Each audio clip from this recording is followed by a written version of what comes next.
So James Cameron has come out and said he has vowed a blood oath to make an Alita Battle Angel sequel. Now this will of course make a lot of people very, very happy. A lot of people simply won't care.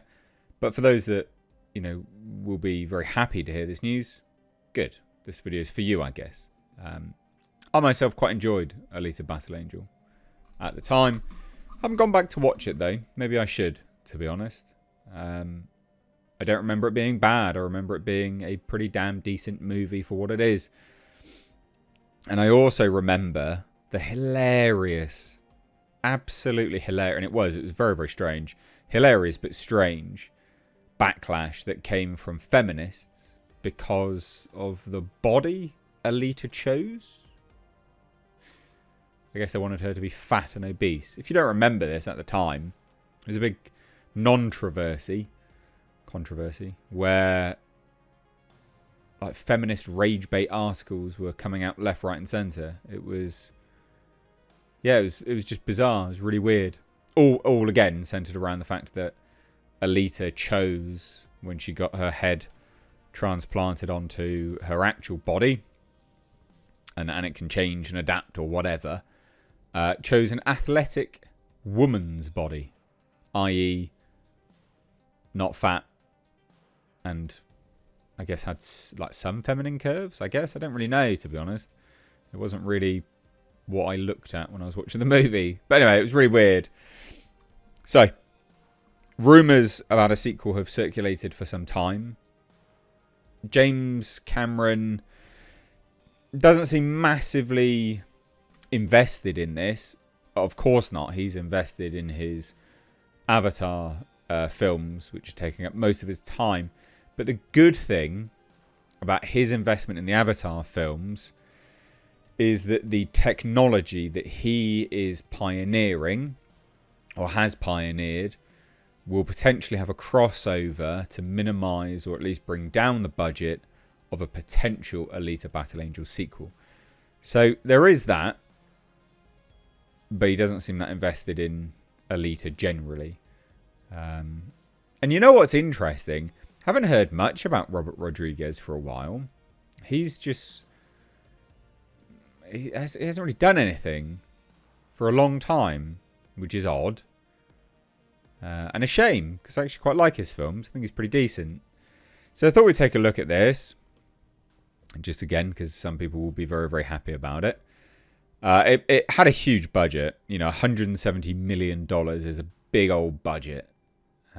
Don't know, I can't remember where it was filmed, but it may have been subject to, healthy tax breaks. If it didn't, if it didn't have any of those tax breaks, then 170 million puts its break-even point at 340 million without marketing. So the fact that it only grossed $404 million worldwide is not brilliant. It's not burning the house down spectacular, is it? Let's have a look at where Alita Battle Angel was filmed, because I can't remember filming locations. Okay, so the main filming for it was actually in Texas. Okay. I don't think Texas film tax credit. Let's have a look. The TMIIP provides qualifying film, television, commercial, video game animation, blah, blah, blah, blah, blah. Tax expenditures. Right, okay. So they can just receive a cash grant. So not a lot.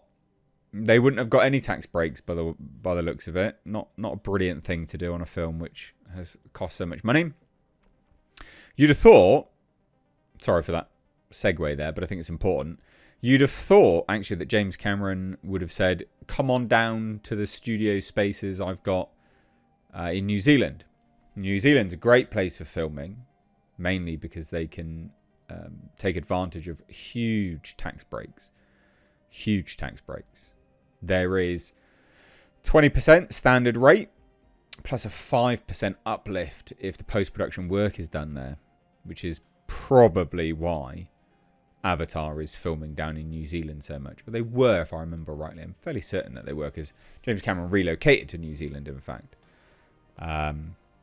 So anyway, point is, you could actually make another one cheaper, both because of James Cameron's technology that he has been advancing with all of this Avatar stuff, and then if you changed filming location.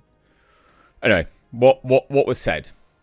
So James Cameron was promoting his third Avatar film and says, "I appreciate the loyalty of the Alita fans. In fact, Robert Rodriguez and I have sworn a blood oath to do at least one more Alita movie." So there's that. "In fact, we're thinking of an architecture that bridges to a third film." But what? You mean a story? A story that bridges to a third. Okay, whatever. "But we'll be satisfied if we can make one more, and we're making progress on that." Who knows? Who knows? He's come out quite a few times and said very similar things, actually. His production partner, I can't remember his name, John something. I want to say Landgraf, but I think that's the guy. I think that's the chap who's in charge of FX and Hulu. But anyway, that individual sadly died, and was obviously a big part of the movies that James makes. Doing production stuff, basically. He's a producer.